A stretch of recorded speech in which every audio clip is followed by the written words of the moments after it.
Thank you for tuning in. This is Junior Mining Talks. My name is Antonio, and I'm here with Luke ten Have. Luke, what makes a good mining CEO? Good network.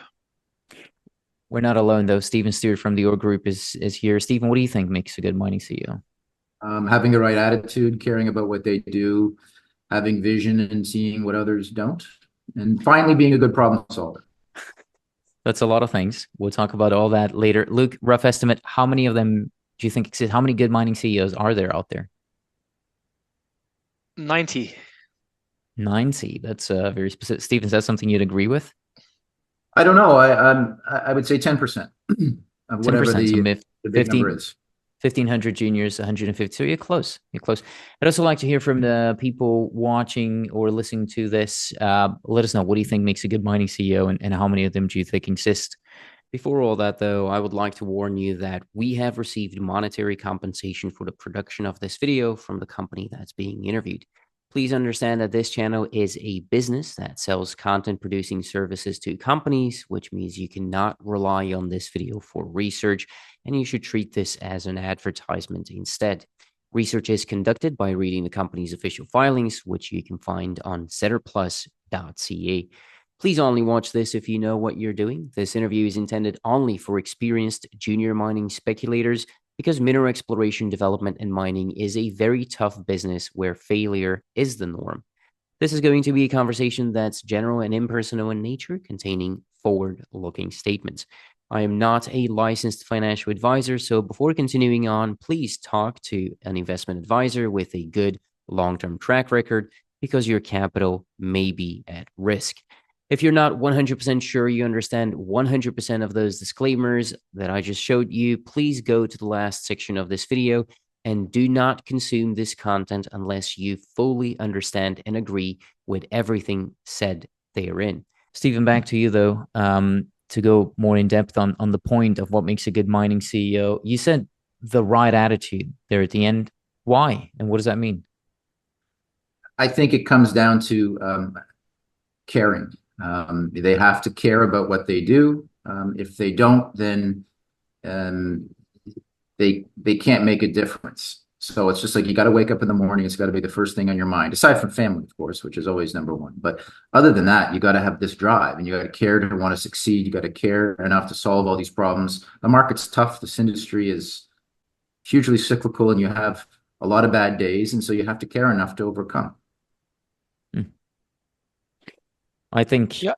well, Let me add one thing. I agree. When I look at it from an investor point of view, I see quite a few companies where the CEO has not just one job, but 2, 3, or 4 jobs, and you're sure that even if they could argue that 2 or 3 of those companies are not a lot of work for whatever reason, it still takes away 10, 20, or 30% each, and they will only have left 50 or 60%. So I also like companies where the CEO is completely focused on that one job every day, thinking about it. Otherwise, you're never sure if the person is thinking about your investment.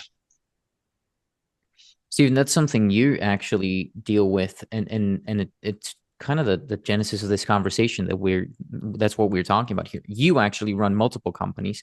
As far as I understand it, it's because you cannot find the right people to run those companies in kind of your place, or is that not how you see it? Well, it's yes and no, but I felt a shot to the heart there with Luke's comments. Yeah, I do run multiple companies. I'm the chairman of 7 companies. I'm the chairman of the Young Mining Professional Scholarship Fund, and other things. So like I'm a busy guy, probably no busier than anybody else, I like to think, but I work hard. But most importantly, I built a team around me, so which is absolutely critical. So if you're like 1 or 2 people running multiple companies, that's a problem. But we have a complement of people, which sets us apart. I think that's absolutely critical to have guys like Tony and Andrew. But to get back to your point, there is a shortage of leadership. There's a shortage of leaders, and yeah, look, I'm here to put out the calling card.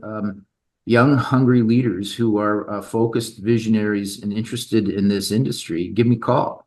I have opportunities. I think at the OR Group, we have wonderful deal flow. I mean, that comes across our desk, but also from us looking in the trenches. That's what we do. We love it. We care. We also have demonstrated the ability to finance our activities to allow us to execute on said assets. Where we always struggle with is people. I would suggest we're probably pretty good with technical folk, accounting folk. So we can run our operations relatively well, and we can scale up and scale down as needed. But what is very different than a geologist, an engineer, an accountant, or a lawyer is that leader, someone who knows how to manage the ship, drive it forward. As I said off the top, wake up in the morning and think about, how am I going to, move this ship forward? How am I going to solve this problem? How am I going to create value? How am I going to win on behalf of themselves and their shareholders? It's, that's why I said 10% are good CEOs. Obviously, I'm just pulling that number out of thin air, but very few people are capable or willing to be a leader, because you do have to be willing. You have to be able to put yourself out there and look at you. I'm going to have, my mother's going to see this interview tomorrow. I don't want to embarrass her, right? So like, some people just don't like putting themselves out there. Some people don't want to be slandered. Is it slandered, or what's the other one? Slandered or libeled online. You can't avoid that as a CEO in the junior mining industry. So you have to have thick skin. You have to have passion. You have to, I think Luke said network, 100%. This is a people business. But you can develop that, and certainly you can leverage our network. So that's why, like, I love looking for young, hungry, first-time CEOs to come and join our group, learn the ropes, because what we do, they don't teach in MBA school. Or, your CFA, throw it out the window. Useless. So the only way to do it is to through osmosis, through others who have done it before. And we've got a good little farm system here where we show people the ropes and allow them to leverage our networks. Show them how we do it, and if they've got a better way to do it, fine, show us, prove it. But also gain access to our shareholders and how we do business, and leverage our networks, and meet people like yourselves, who I see, which is critical to know the Antonios and the Lukes of the world. You guys are part of that ecosystem, and you guys are part of my network. And I would suggest my network is excellent. So that certainly helps our business. How do you build a team for a company? I mean, is it when you hire a CEO, what is the main thing? I mean, is that CEO, is it his job to determine when to start raising money? Or is it mostly, boots on the ground? Is he the project manager of whatever that company is doing? And who else is sort of supporting him? Could it be that you, with capital market experience, would perhaps decide this is a good point to raise money because of these reasons, but you, CEO, you take care of the day-to-day business? I mean, how do you build a team for a specific junior mining company? Well, I don't know. I'd suggest maybe you build it with the asset in mind first, and find the right person for it. I mean, and then I go back to fundamentally what you're asking. Is it better off having a finance guy or a geologist? And the answer is it depends, and I can work with both. And I'll give you, off the top of my head, you got Andrew Chubb, brilliant geologist, CEO of Wale, was instrumental in appointing him to the CEO, and have been working with him hand in hand. As he matures as a CEO, not that he needs to mature, he's a grown man, very, very talented, but he's a geologist by trade. And so that's where his natural skill set is. And then it is a learning process to lead a company, lead a group of people, because that's what, is the first and foremost. And then also be able to understand the capital markets and make decisions within that. So I think the capital markets obviously can be learned. But you have to learn in the trenches, or you have to leverage people like myself and those who I surround myself to give you that experience. So I think that there are no set rules. Every situation is a little bit different, and you got to be able to come at solving problems in different ways. But all else equal, look, I think network people who can raise money, those should be the CEOs, and primarily the geologists should be focused on pointing the drills in the right direction and managing their team. If they know how to sell, because you need to know how to sell, then great. then they can do both. Yeah, at the end, you picked my next question about. I was looking at. And David Lotan gave a presentation a couple of years ago, and he mentioned salesperson, strategist, scientist, and I mean, of course, everybody's looking at this business, looking for opportunities. So you need a person who can sell the story, because if you cannot even convey what you're trying to do, then how would people notice if you cannot even convey that?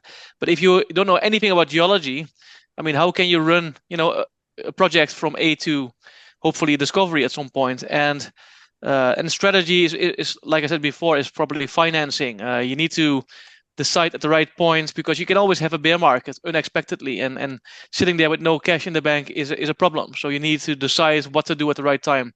I mean, not many people can do all three of them. Would that be something you collect? Do you have within your group those three things, or are you looking for someone who covers all of it? No, we've got a deep root. We've got multiples of all three. I'll tell you how we started, or how I started in this business. How the org group came to be was with three people, and I guess I forgot exactly what Dave suggested, but I would certainly pay very close attention to what Dave Lotan says. But it was me, who is sort of the quasi finance guy, legs, young hungry individual who didn't know much but was willing to learn. My father, who is a corporate securities lawyer, which is critical in this industry. Whether you're liaising with shareholders, brokers, or the TSX, you need to know the rules of the game and how to navigate within them. I mean, I always like to say an entrepreneur can, make or deal is just any agreement on earth between two parties. However, you have to manage that and make it fit. Coalesce that deal within the rules of the exchange and, of course, securities law. So lawyers, you can't avoid them. And then Charles Beaudry. Charles Beaudry has been there with me alongside my father since the beginning of my existence as the org group founder. And Charles is our scientist. And so between the three of us, we could, evaluate an opportunity, structure an opportunity, raise money. And so that's how it started. And then we grew. And then it was just a snowball, an iterative. It was an iterative process. A lot of trial and error. And then people joined us, and we grew our companies, and we spun it off, and so on and so forth. So it all, everything starts with one step. That's where ours started. But again, it's the scientist, the lawyer, and the capital raising legs. Sales, strategy, science. That's what Dave said, right, Luke? There you go, Dave. Right. If you had to rank the biggest reasons why it's so hard to find people within those three, though, Stephen, what would be at the top of that? Like, is it a lack of expertise? Do we not have people who know how to sell? Is it reputation risk? Is it, the money's not worth it? There's no talent. There's no future. Like, what's stopping you from finding these people? The top line, it's the top line, which is the people in the industry. I mean, I'm just not looking for any salesperson who can sell, a car. I'm looking for somebody who knows how to sell a mining opportunity, an exploration opportunity in a sophisticated way. And so again, that's why I say top line. We're just not attracting young people, which, obviously dovetails with what I do on my spare time, is the young mining professionals, and our passion to attract and retain young people into this industry. So again, I'll use another example. I haven't done it in a few years, but I used to go every year and lecture at the University of Toronto, the Lausanne School of Mining here, just up the street from our office, and I give a guest lecture at their capstone course. And 10 years ago there was 30 people. The last time I did it was 2 or 3 years ago. There was like five people in the graduating class, which is just indicative of how successful we are in attracting these young people. Now, why? Well, I think the industry in itself is cyclical. And so when you're going through tough times, there's not a lot of jobs. So people are thinking, where am I going to be, at the end of my $100,000 4-year investment? Can I get a job? And they say, okay, well, maybe civil engineering or mechanical engineering is better than mineral engineering. So that's one factor, which will never go away. So that's always there. The other is, I would say, the misinformation, which is dominant in our industry, that we're somehow the bad guys, which I think is totally bogus. And built off, I don't know where it all starts, but clearly the mining industry has had disasters. Show me an industry that doesn't have a disaster. And then on the flip side, I would say, show me an industry that does what they call ESG and ascertaining social license better than the mining industry. I think we invest more time, energy, and effort into doing that, not because we're necessarily good guys, but because it's good business. And these days, if you want to develop your project, you better pay close attention, and we do. So we don't operate like we did back in the days of dumping slag and dumping tailings into lakes and without care. It's very different now. So I think we're actually really good at it. We just do an absolutely abysmal job at communicating that. I mean, like now all these buzzwords, like we've been doing ESG before ESG existed, but we just never talked about it. What is it that you do very well? I mean, what is it that makes you a successful entrepreneur? I hear he's very good at annoying his wife on the weekends. What's that? I was going to say that I hear that he's very good at annoying his wife by working on the weekends and stuff like that. Well, I think I do a good job, probably like you for all your wife jokes, Antonio, at annoying my wife 7 days a week. But what do? I think I have an knack for identifying talent, which is critical. So I just have a good sense for people. I've been wrong many times and I'll continue to be wrong, but I like people. I like engaging with young, hungry people who care. So maybe I have a good nose for people who care. I'm determined. I want to do something memorable with my life. I think about my mortality and what I will think about when I'm at that point, and will I be satisfied? Again, I go back, family is the most important thing. So, I'm comfortable with that, but outside of that, I don't want to waste my time, and it's not about making money. I mean, I'm comfortable. I'm not Pierre Lassonde comfortable, but I'm comfortable enough that I could do something else. So money doesn't really motivate me, but it's a scorecard. What motivates me, I want to be a part of putting something in production. So like, that's my personal thing. So when I'm gone, I want to know that I produced something real or had a material part in that. I think that would be, so that's my motivation, which trickles down to how the OR group approaches any project. And we own a bunch of projects coast to coast, and of course in West Africa with Awali. And every time we evaluate an asset, it's like, can this be a mine? And there's lots of ways to kill a project, but and maybe we don't see it, but like that's where it starts. So, but anyways, those. Not to go down that rabbit hole, but yeah, what motivates me? It's just I am driven. Both my parents are entrepreneurial types, and I guess they handed it down to me. You're making me rethink my life, because I make YouTube videos for a living, and you want to put a mine into production. So I might be awake up until 4 a.m. after this. So everyone likes talking about strong suits. Here's a little bit of an Antonio special. What's not your strong suit? What's your weakness? What's something keeps you up at night and you're like, I had a magic stick, I wish I could have gotten better at this? I'm wildly impatient. I like things done yesterday, and I kind of have that expectation for everybody around me to work at that pace.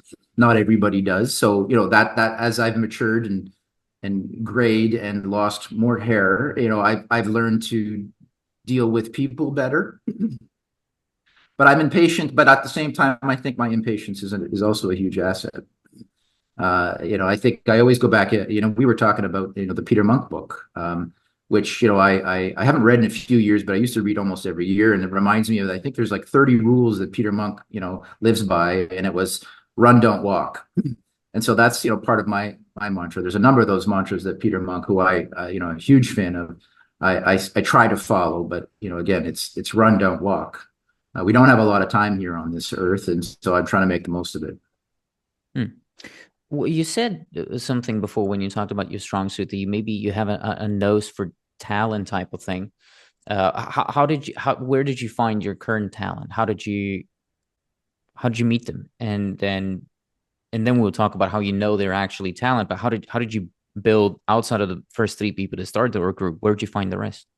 So young mining professionals, I would say that, it's probably been the single most impactful thing I've ever done for myself in my career, is that group. So, and the genesis is that group existed before I came around. It was started in Vancouver maybe 15 years ago, something like that, by three guys, all good guys.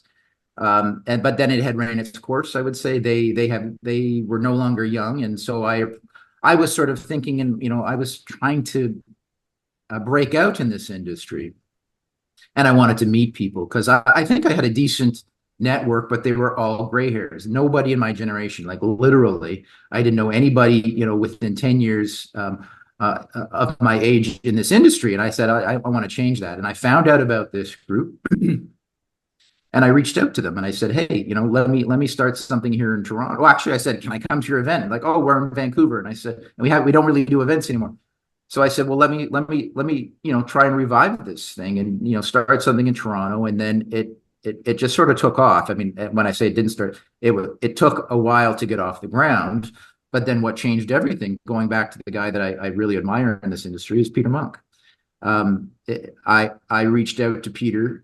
Well, again, through persistence, it took a lot of reaching out to Peter, and eventually Peter agreed. It was October 7th, 2015, to come and speak at our first ever event, and that just changed everything. It was a slow start. It wasn't like gangbusters, but like that made us legit. And then Pierre Lassonde said, "Oh, Peter did. Okay, well, come." And then Mr. McEwen said, so. It just grew from there. And not only did that group give me entree to the likes of Peter Monk and probably the scores of people who came after him in terms of headlining the events, more valuable than that was my peers that I met at, I don't know, 100 dinners we've had, multiple events. We have a huge event coming up at the PDAC where Mark Bristow will come. Barrick's remained a wonderful partner. And I think the two Lundin brothers who won the Peter Monk Award, again, you can see a reoccurring theme here, are going to be at that event. And I'm going to meet, there's going to be 200 people there. So I have leveraged that platform, if you will, and just that situation that I created to pull the likes of Tony Moreau. Let's talk about Tony. Tony, as YMP Group, I needed help, just like OR Group. And it was people who came to the events that badgered me and said, like, can I be a part of this? And so Tony badgered me for a year before I finally agreed. And then Tony and I became good friends, partners on YMP. And now he's a partner, at the OR Group within the leader of American Eagle, and has done a wonderful job and is a great example of somebody who I think has raw talent.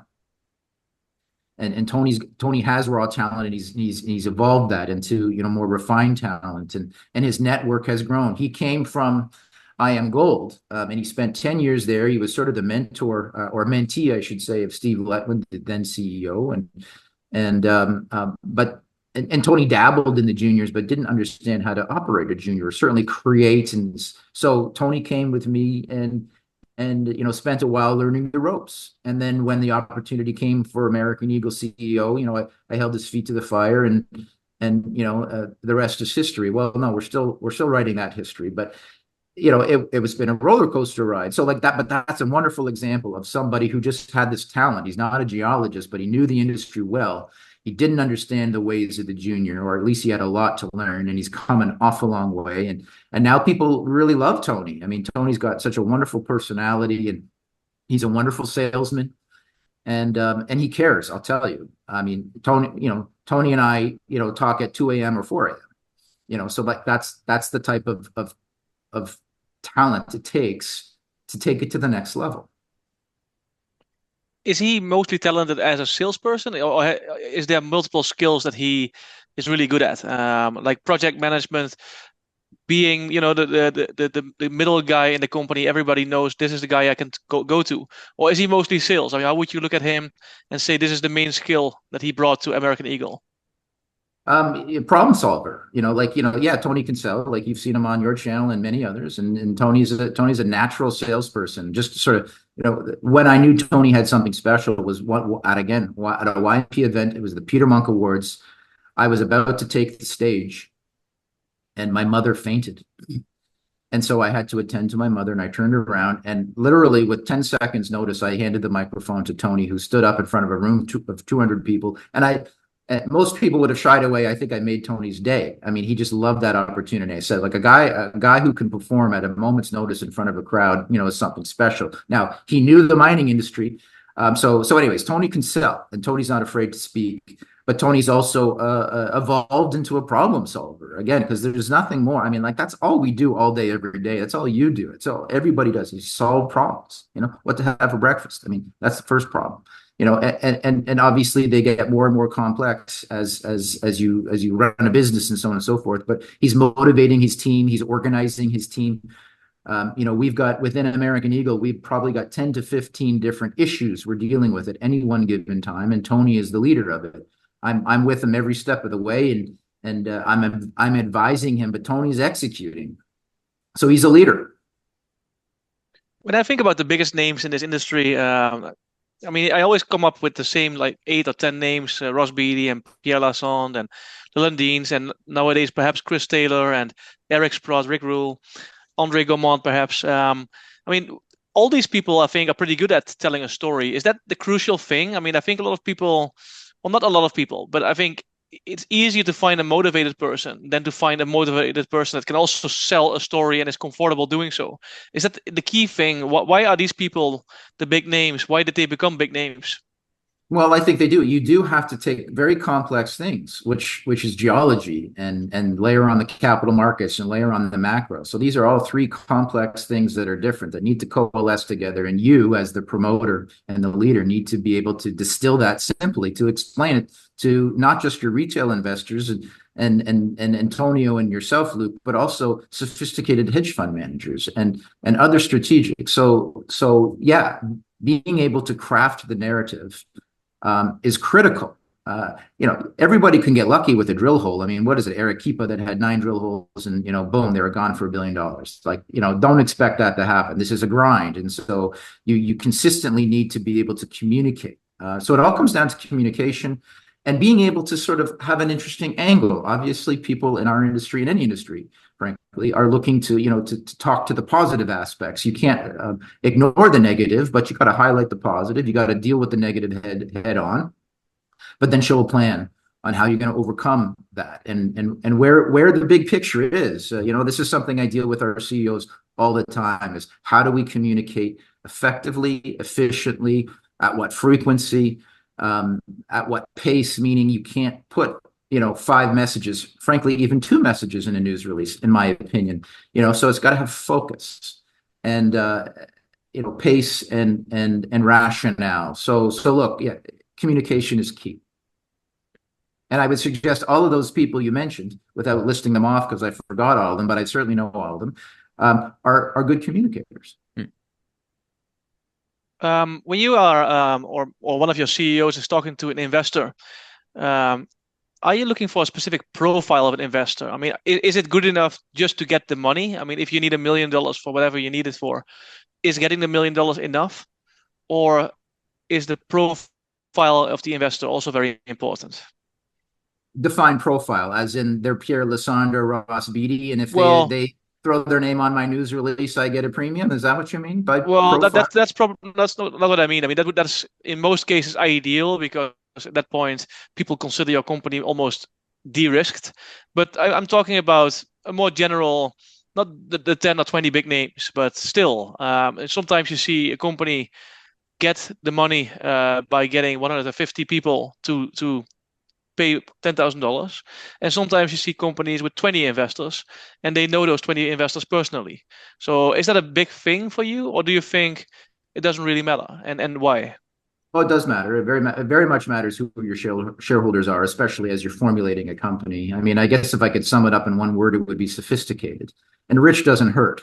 But look, they need to be sophisticated in their understanding that we are in the venture capital business here. We're not in the the 3% yield business. So investors need to one, have enough net worth that their check, which hopefully is meaningful to the company, if they were to lose it all, is not meaningful to them on the downside. So that's the type of investors ideally you want. You don't want somebody mortgaging their house. It's the last thing you don't. I mean, you wouldn't take that money, and they're not as so you don't want that type of investor. And then you want somebody who understands not just the risks or can absorb the loss, but they understand the risks in a business where failure is the norm. Perhaps it should be expected. And that's why, again, in order to mitigate the risks of this industry, I think, what do they always say? 1 in 10,000 anomalies is a mine. That's baloney, really. I mean, it depends on, how you evaluate it. But look, I mean, it's certainly not 1 in 10,000 things that I would consider. We have the ability to whittle that down substantively by expertise. And by saying, as I said, we kill most things we look at. So that investor hopefully is attracted to the right team, leadership. Track record is important. Yeah, you mentioned Chris Taylor, obviously huge success. Really smart guy. I think is he PhD or he's a structural geologist, which are some of the better geologists to have in the industry. And I think he's done a wonderful job in being able to communicate. That's what I've heard time and time again. He knew how to communicate the story. Let's see him do it again. I would suggest that there's been lots of first-time guys that have never done it again. I'm gonna bet that he probably will. The odds are stacked against him, though.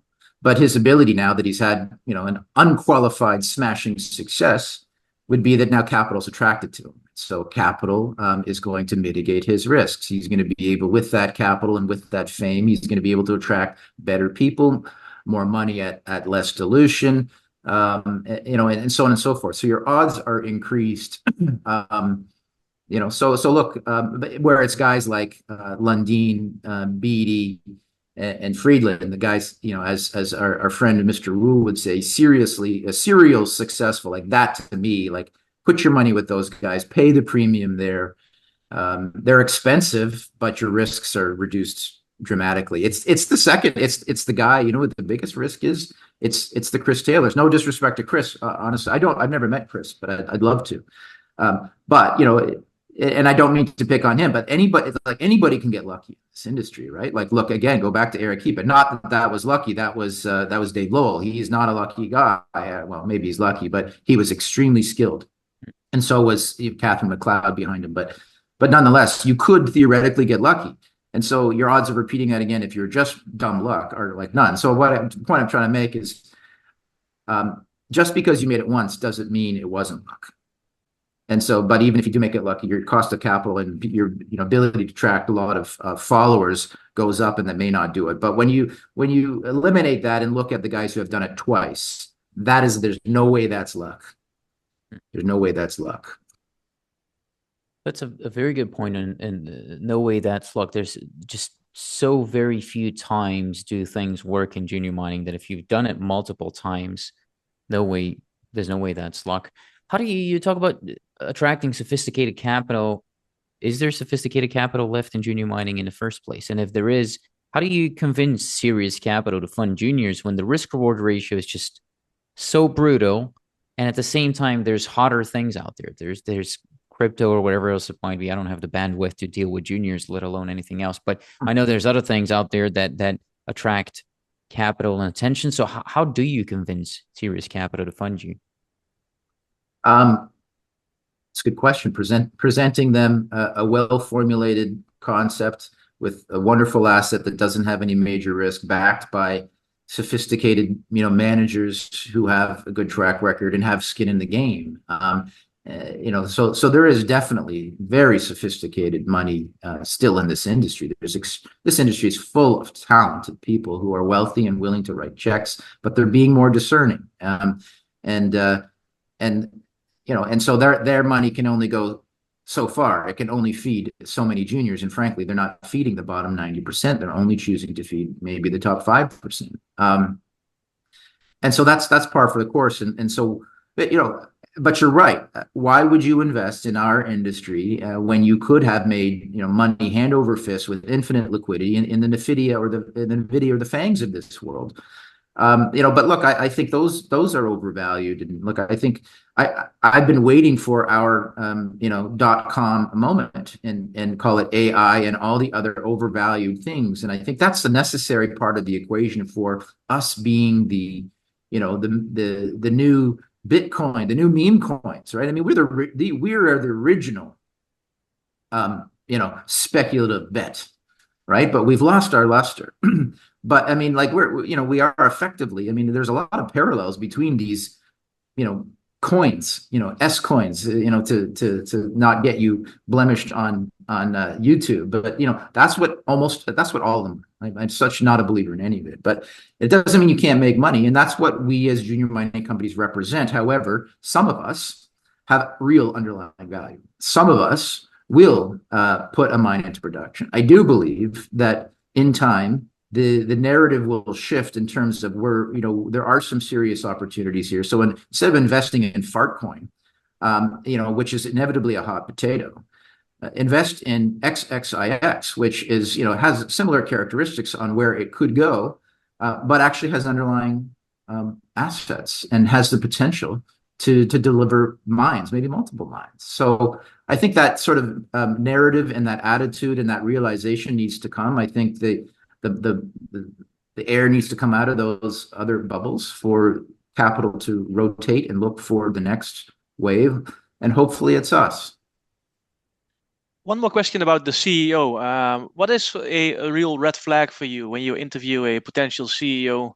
Something that immediately disqualifies him? Ethics, morals. I mean, that's a broad statement, but I mean, anybody who's going to lie to me, I'm not interested in dealing with.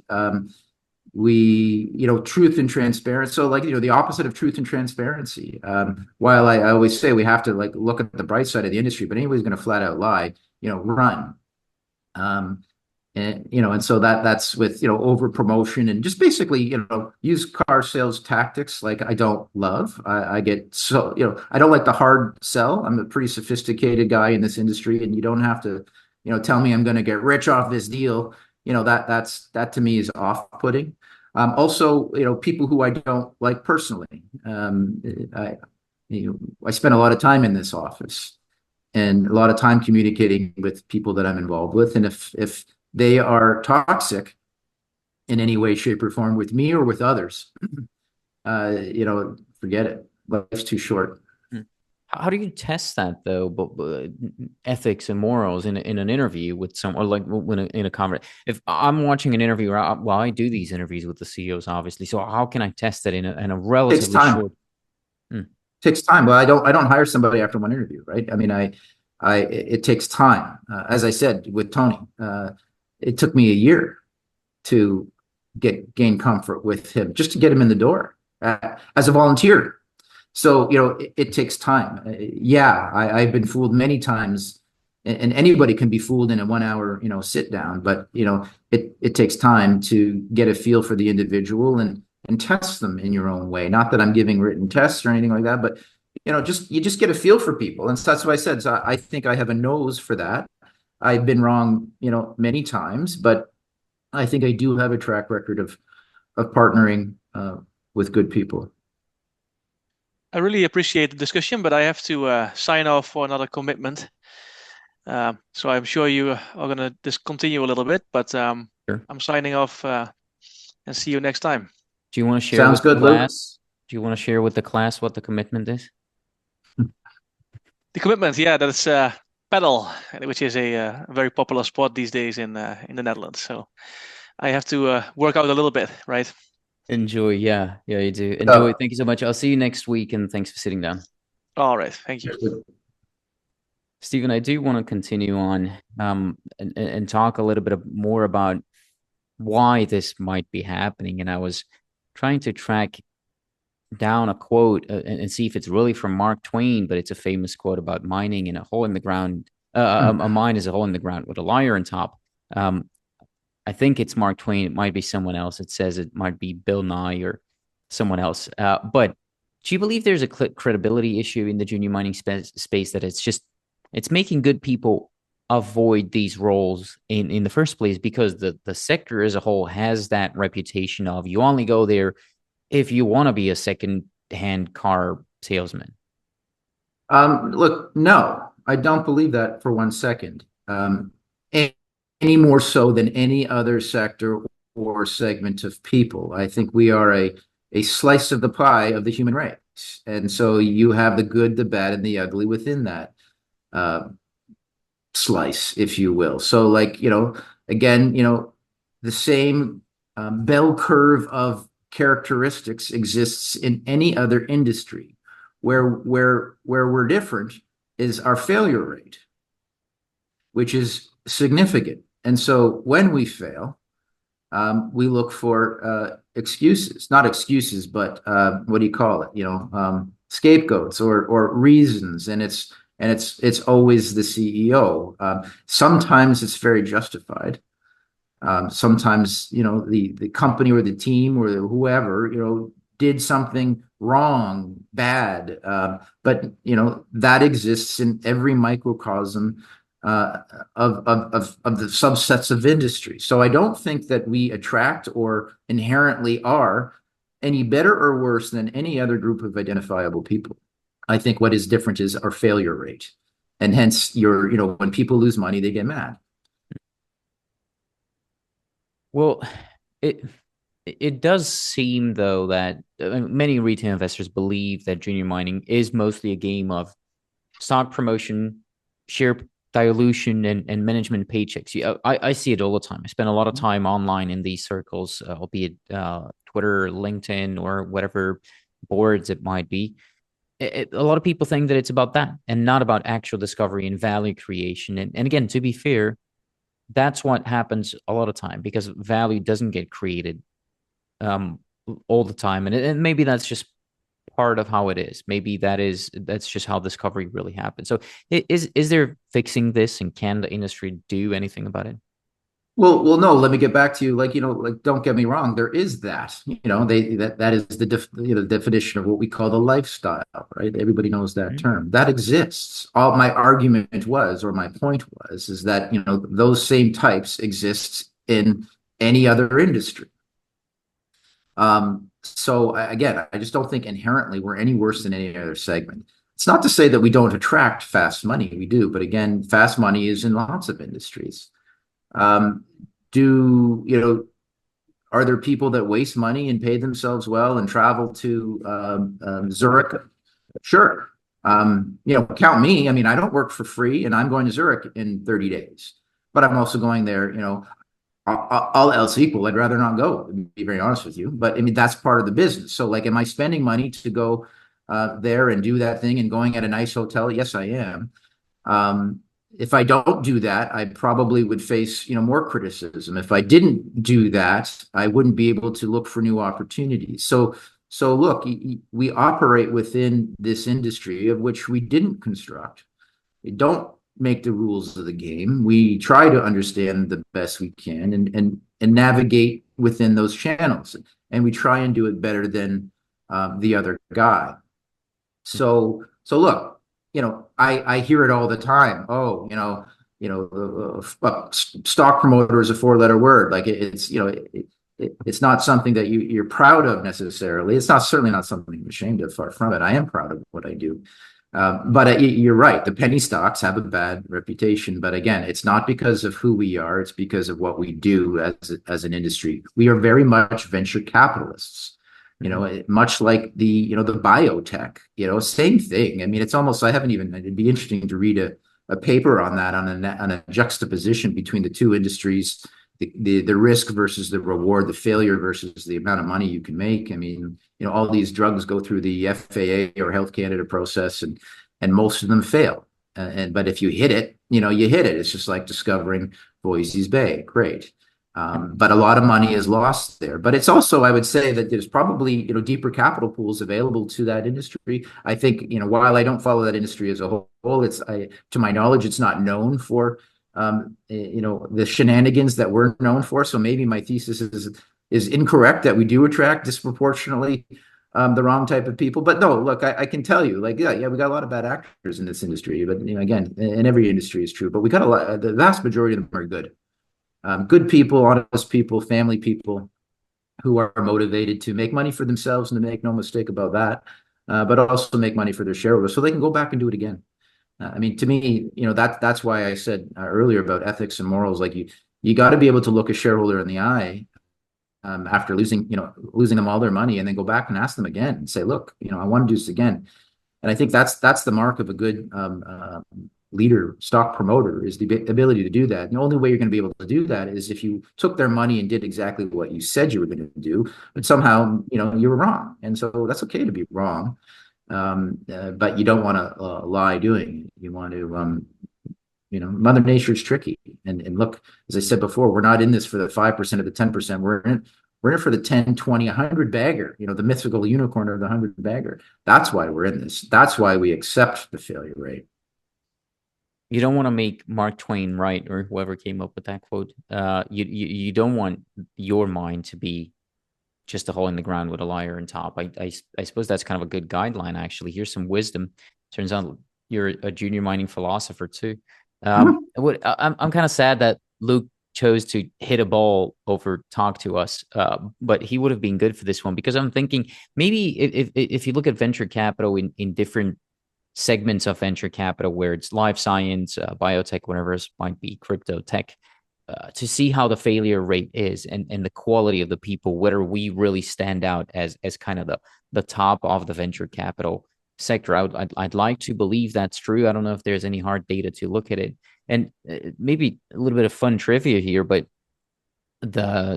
so Dutch is my primary language. That's the language I speak the most fluently. And the way you translate venture capital to Dutch, the word that is used is actually dare. So we call it dare capital or courage capital. So it's really only for people who dare to venture into the wild.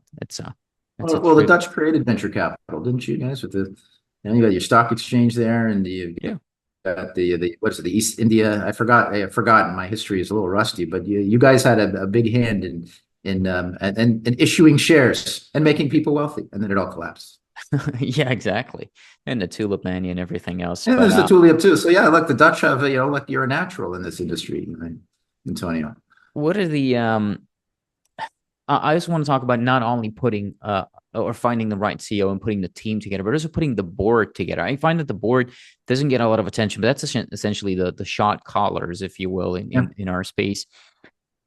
What's a good board look like? I mean, what did Dave Loden say? Sales, strategy, science for the team, but what about higher up at the board? Well, I mean, the answer is it depends. In the smaller companies, it's hard to attract, a diversified board necessarily. When you get to be, multi-$100 million company, and you have institutional shareholders, and you have the likes of ISS and Glass Lewis looking, you need diversity, of all sorts. Not, I'm more interested in diversity of thought and experience than any other type of diversity, but to have, like in this industry, you want a geologist for sure. You want an engineer, you want a lawyer, you want an accountant, because these are all problems you solve. It's nice to be able to call on the board members, but it's hard to, necessarily rely on the board members. Like going, shifting gears down to the smaller side of the business, you still have to be nimble, right? So like it's important, obviously, for good governance to have proper board controls and structures. But if you become too bureaucratic, you lose your ability to be nimble. If you're a micro cap business, I think the board puts a lot of trust in the management, and the management to run the business effectively. And then, of course, the management has to communicate said goals. But again, a lot of trust is put in the management. As you get bigger, the boards become more important. Governance, structure, and rules. And your ability to be nimble slows down, and then you stop becoming an entrepreneur. Like when you get to that point, I probably lose interest.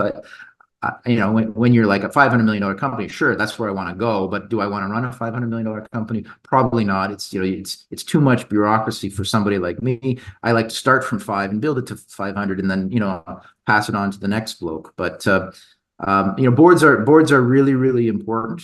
There's no question about it. They are the shareholders' representatives.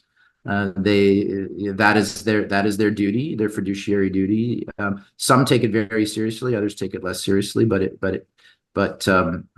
it's critical. And we've got a good group of board members at the OR group. You can see there's overlap on some of them for sure. That's because it's trust. And our ability to be nimble.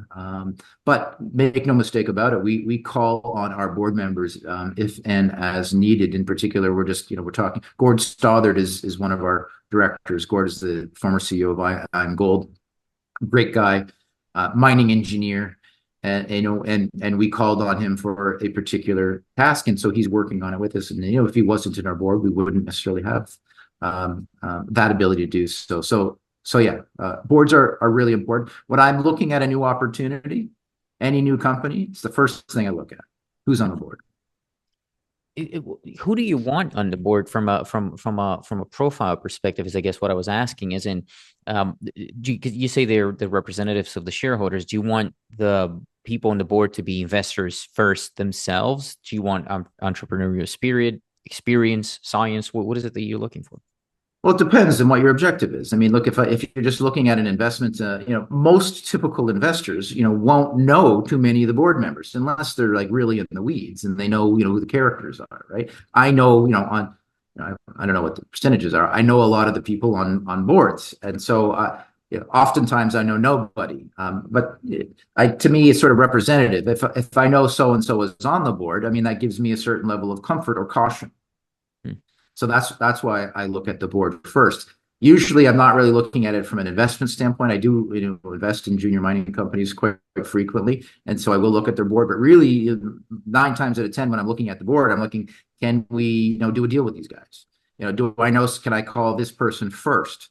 Are they difficult? Or is the fact that they're on the board a non-starter, and I move on? So I have a different perspective in board evaluation than a typical retail investor.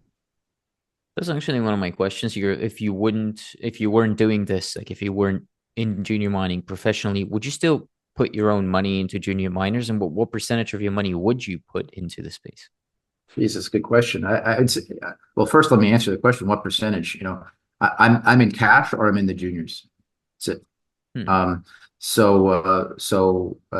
Yeah, and for good reason. I don't understand Facebook, so I don't invest in it. I understand our industry, and not just the juniors. I'm in the seniors too. But like I understand this industry. I know, I have a good handle on their assets. So look, I concentrate my investments in what I know. I don't even, have ETFs. It's probably not the wisest portfolio. I'm sure I could construct a smarter, better diversified portfolio, but I mitigate my risk by having a good chunk in cash. Because I understand the risks associated with owning juniors and even seniors. Yeah. But look, I invest in what I know. I feel comfortable about it. I don't feel comfortable about investing in Bitcoin. I don't understand it. I don't feel comfortable investing in the Ford Motor Company. I don't understand. I know what they do, okay, but I don't understand the risks. And the upside is, accordingly, the upside isn't clear. So that's just an example and a rationale of how I invest. If I wasn't in this industry, I'd probably be involved in real estate. I love real estate. I'm passionate about it. I probably know the name of every building in Toronto, and there was a time I probably knew who owned it. So I love real estate, and I think I'm in the real estate business now. That's sort of how I approach it. I'm buying land, and instead of tenants, I'm buying metal. And so I love real estate. I love land. We're not making any more of it, and so my passion for real estate, which was given to me by my mother, has been transposed into a passion for real estate in the mining and exploration business. I'm sure you wouldn't invest in Ford just because of what's happening in the US. You'd probably invest in Companion Motors or something along that. What else do you have? Conquest? I don't know what you have in Canada in terms of car brands. Actually, I could probably look it up. Conquest? I've never even heard Conquest. That doesn't sell very well here in Canada. I don't know. I think they're. I read about them somewhere. They're incredibly exclusive, spent kind of crazy things. But where I was going with this is that I was thinking about selling, because inevitably, and you mentioned you're an investor in junior mining, inevitably you're going to have to sell. That's when you make money. If you don't sell, you don't make money. It's the same is true with companies, I suppose. I mean, you build companies. You're in the business of starting and building companies. How do you know when it's time to shut one down? I mean, you cannot hit a home run every time. You cannot build a company to succession and sell it on. So when do you know it's time to quit? Never. You just keep on going. Because when failure is the norm or the expectation, you have to learn how to pivot. I've pivoted many times. American Eagle, pivoted twice before it had a measure of success, and many others. And so look, that you just got to roll with the punches. So you don't give up, you keep on going. And the only way you stop is when you sell the business. I mean, from my perspective, I'm the chairman of these companies. And so it's not a great look for the chairman to be selling when you're trying to convince other people to buy. So really, and two, I have material positions in these companies, and not something you get in and out of in a day or even in a week. So it's all about, again, going back to the core premise of every opportunity I look at. Does this have a potential to be a mine? And so you got to see that through. And if you see it through successfully, you sell it to somebody who knows how to build and operate a mine. So that's the goal. And my time frame is 5, 10, 15 years.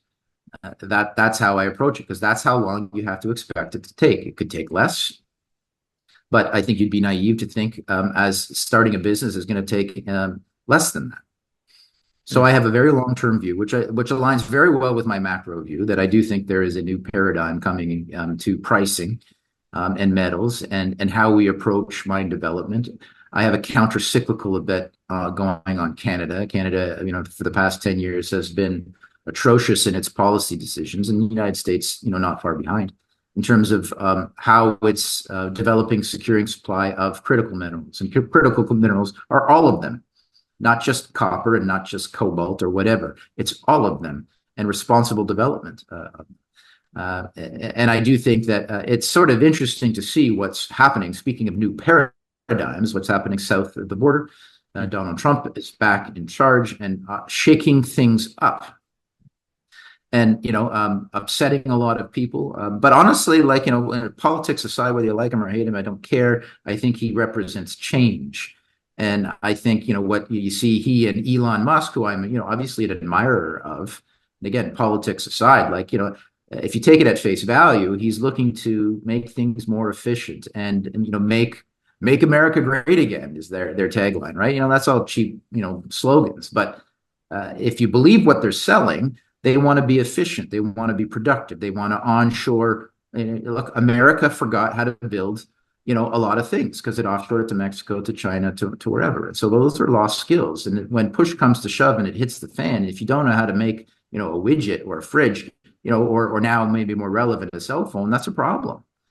Just like, when the Roman Empire was in full force, a millennia or two ago, they had skills that put the Dark Ages to shame, but they forgot, the Dark Ages, and they call it the 1500s or whatever you want. They forgot how to do running water, which is something that the Romans know how to do, inside and out. So, I think we can't be too complacent. And I think by and large, society has gotten fat and lazy. And so, we've had such a good run in terms of wealth creation, not just here in Canada, but across the globe. But still, there's obviously room to go, and there's lots of poverty and problems to fix. But there's no better time in the history of the world than to be alive right now, right here. So, and I think, what do they say? Weak times create hard men, and so on and so forth. I do believe in that. So I think we've had really fat times, and it's created weak people. And I think we need to get back to some hard truths and start producing things again. And that fundamentally goes hand in hand with producing these metals, of which Canada has as much as anybody, and probably of any commodity, short of maybe one here or there.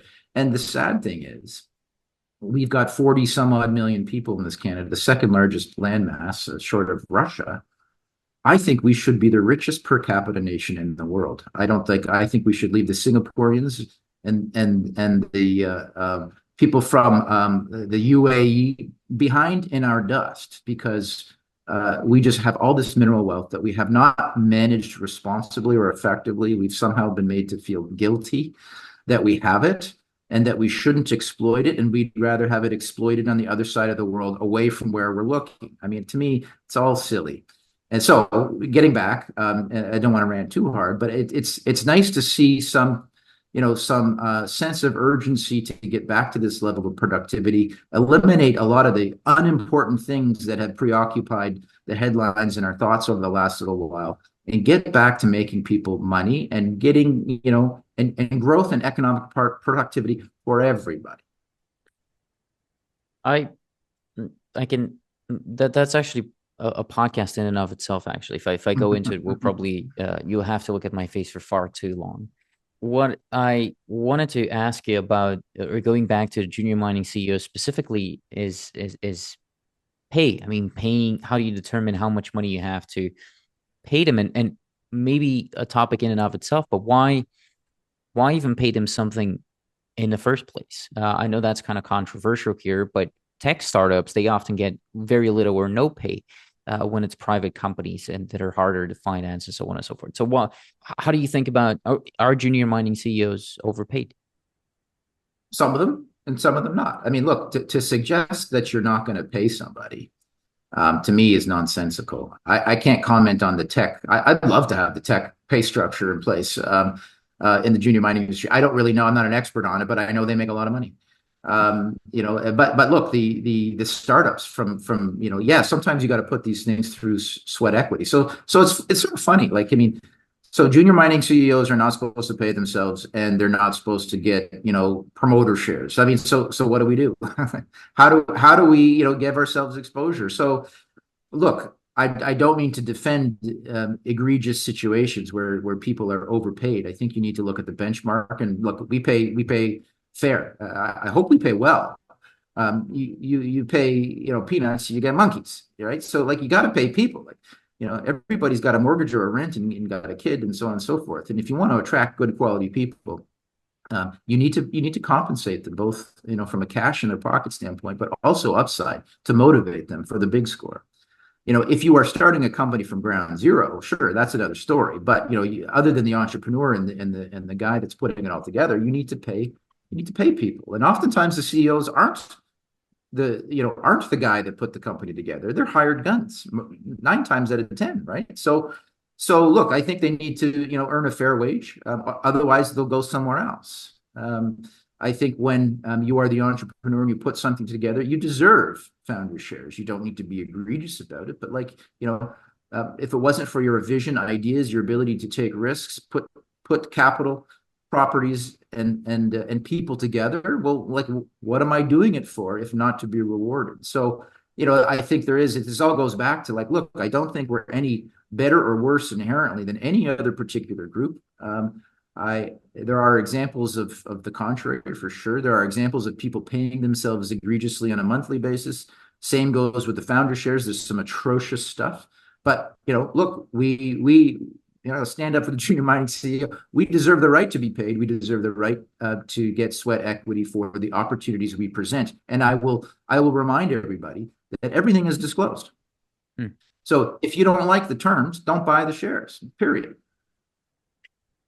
Oftentimes that leaves little opportunity too. And it's a fair question. Like, how are you supposed to be compensated? And I suppose in venture capital, people would expect you to, or would expect management to eat what they kill, make money with the investors, get paid in options, get paid in bonuses if you hit certain KPIs. And what I was mostly thinking about is kind of the base salary component, and I know you work with bonuses and you work with share-based compensation too, to kind of make that work. But I mean, shouldn't mining executives or junior mining executives be compensated based on success rather than survival?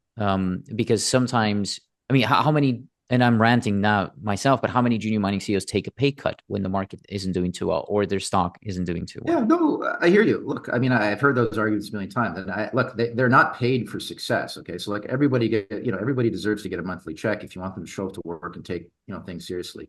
They are incented through options and other means.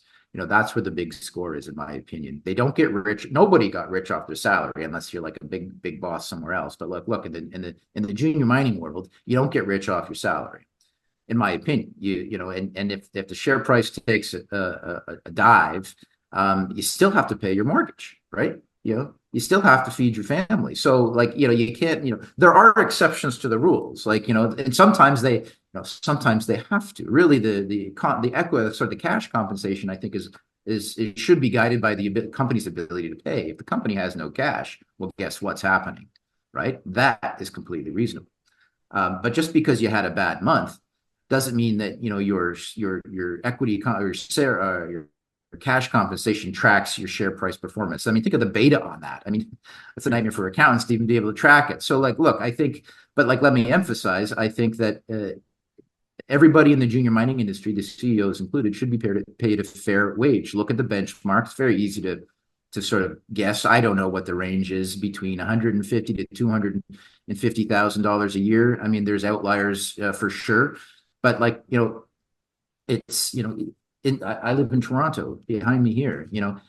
You can barely make ends meet in this city making 100 grand, right? So it's like, after Uncle Sam or whatever we call him here north of the border, Uncle Trudeau comes for 60% of your paycheck off the top, plus this, plus that. So like, it's not a lot of money these days.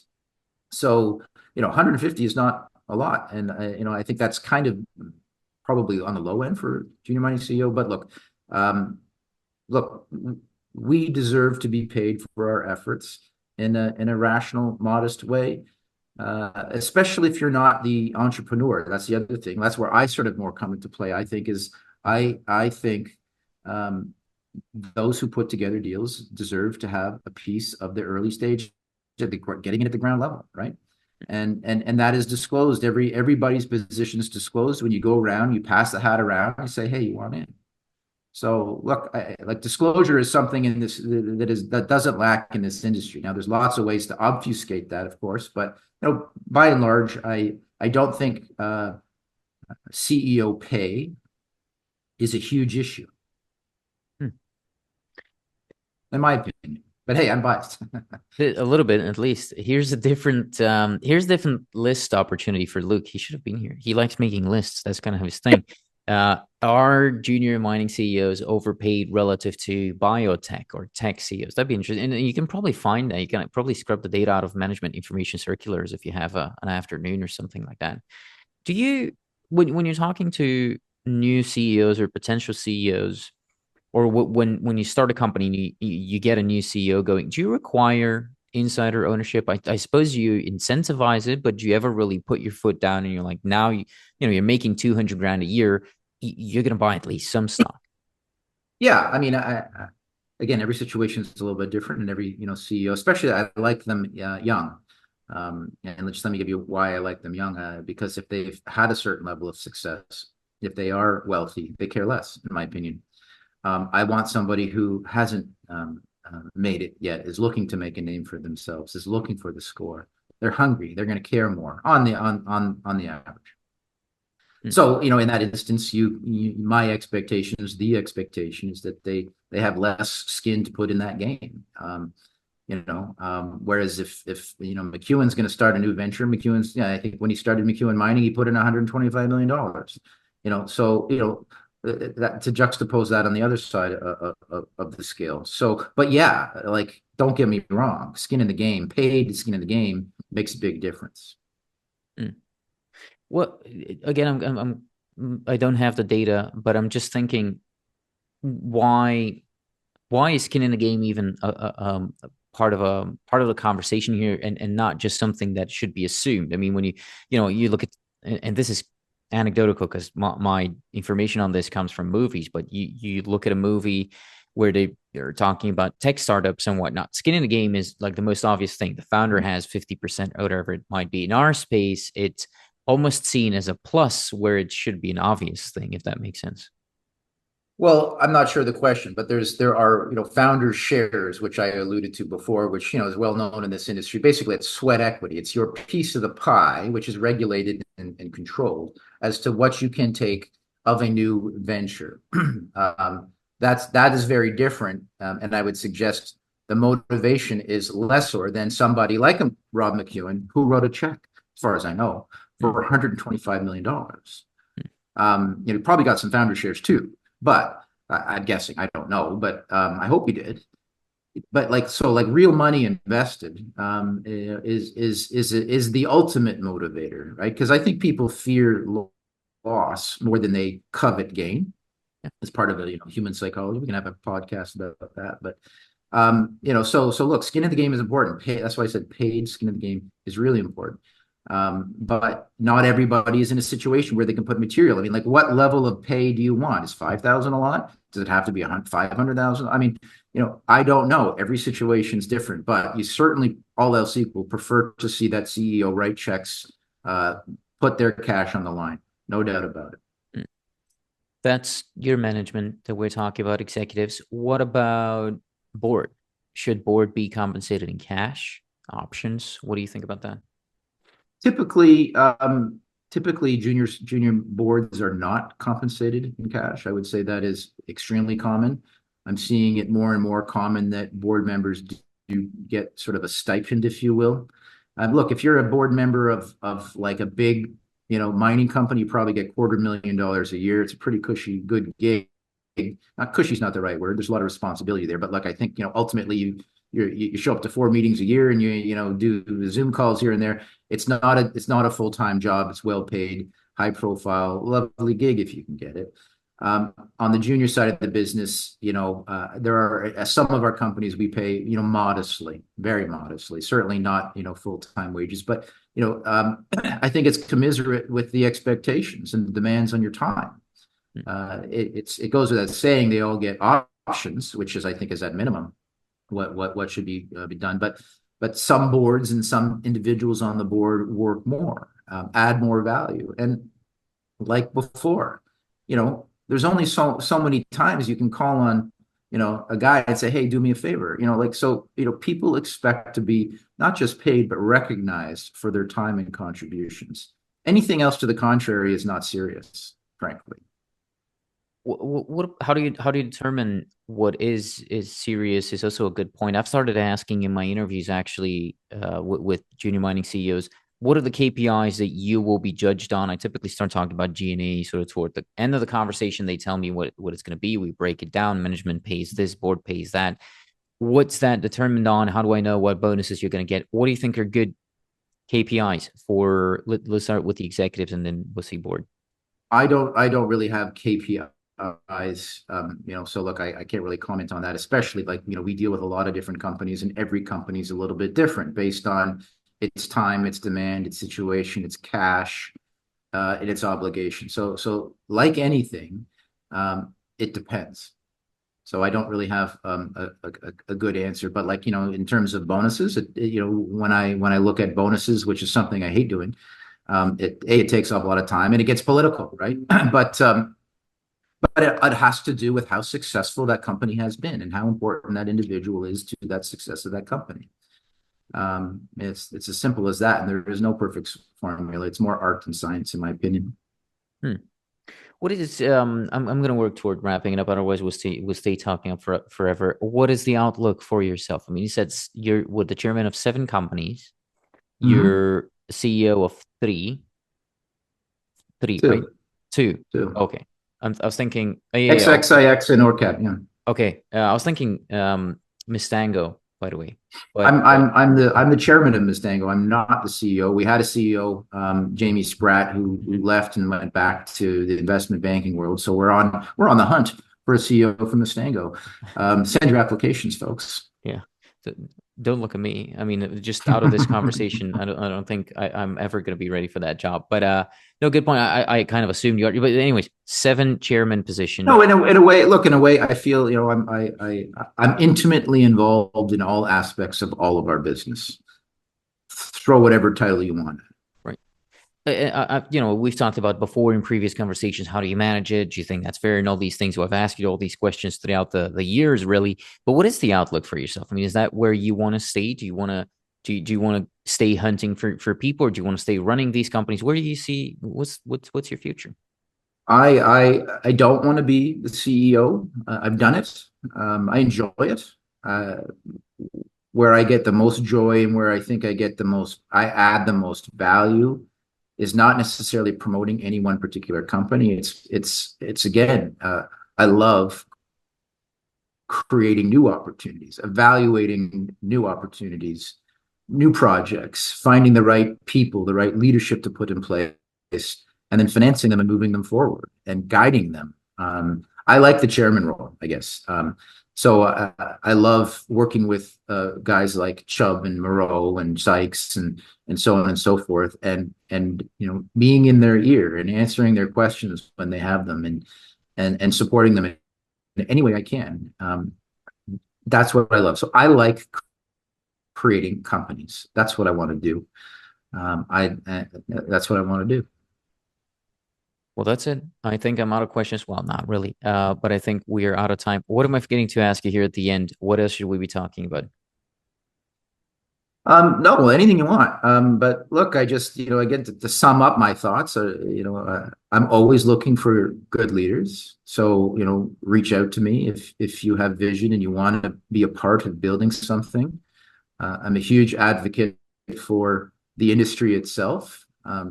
We're imperfect and we always will be, but it is a collection of mostly very good people looking to make their mark on this world and create a better place and create money for themselves and their shareholders. And I'm a big believer in Canada.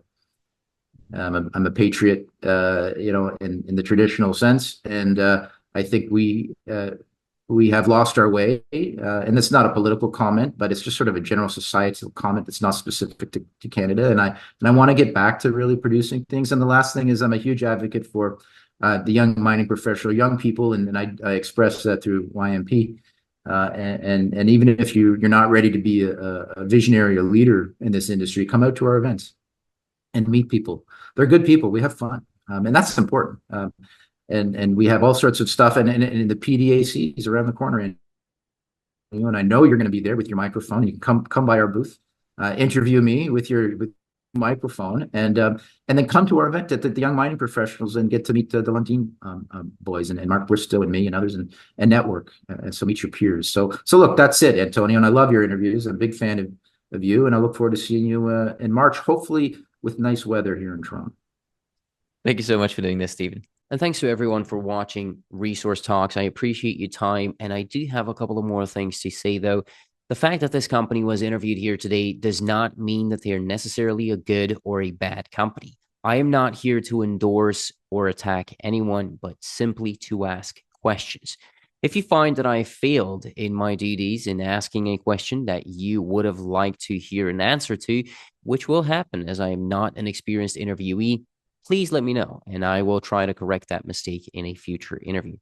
As mentioned at the beginning, please understand that mineral exploration and development is an extremely risky business, and losing money is the norm and should be the expectation. Seriously, this is a very complex sector, and the performance of individual companies typically depends on many different moving particles. Too many really to count, but they include company-specific factors like geology, financing ability, and really many others, as well as particles that are outside of the company's control, like geopolitics, macroeconomics, commodity prices, and many more, all of which makes this space nearly impossible to figure out.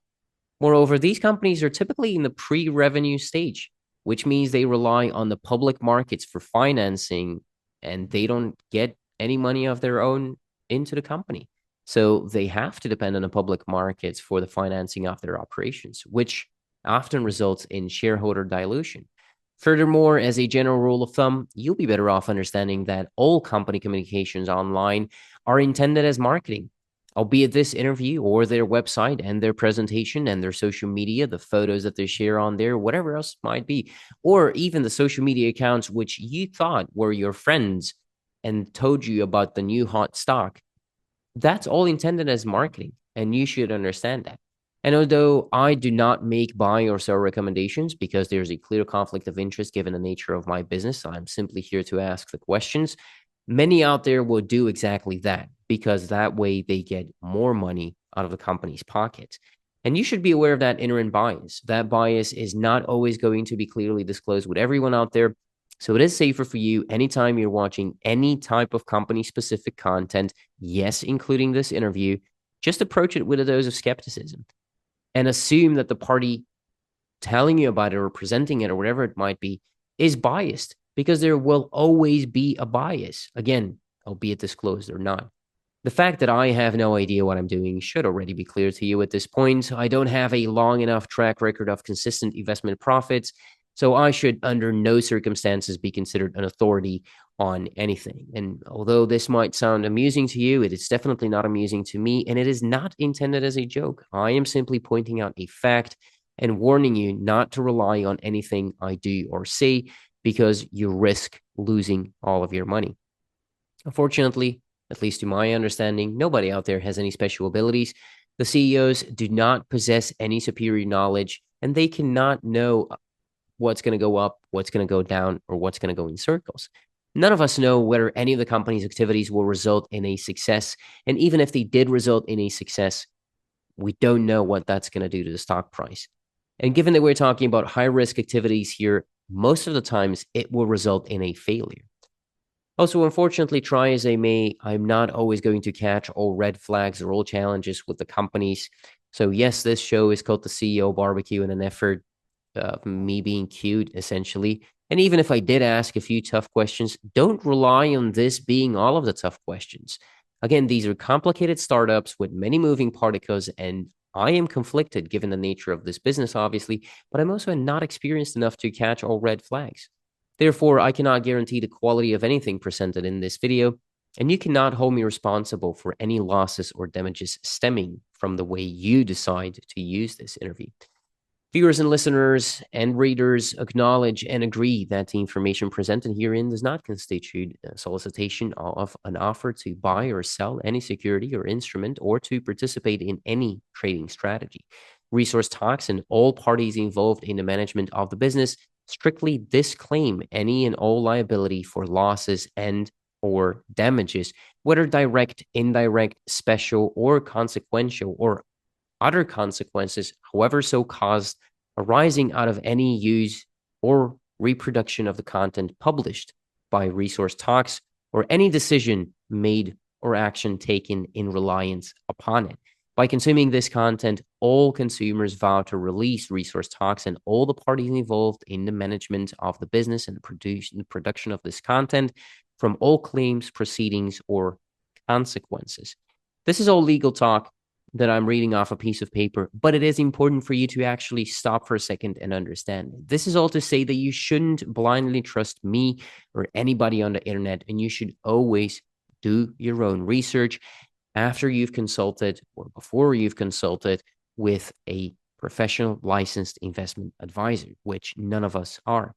Once again, social media is meant for entertainment. Setterplus.ca is where you actually do your research. That's where you'll find the company's official filings.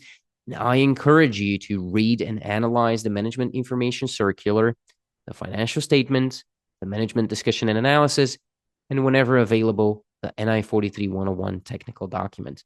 If you don't understand everything in those documents, the chances of you losing money become even higher than they normally are in this space. And as mentioned earlier, the chances of even the best analysts in this sector losing money are extremely high to begin with, since this is venture capital and it is not for everybody. I'll leave you with one of Charlie Munger's best quotes, or one of my favorite Charlie Munger quotes, which I wish I'd listened to more often earlier on, which says, quote, "If you don't understand it, don't do it."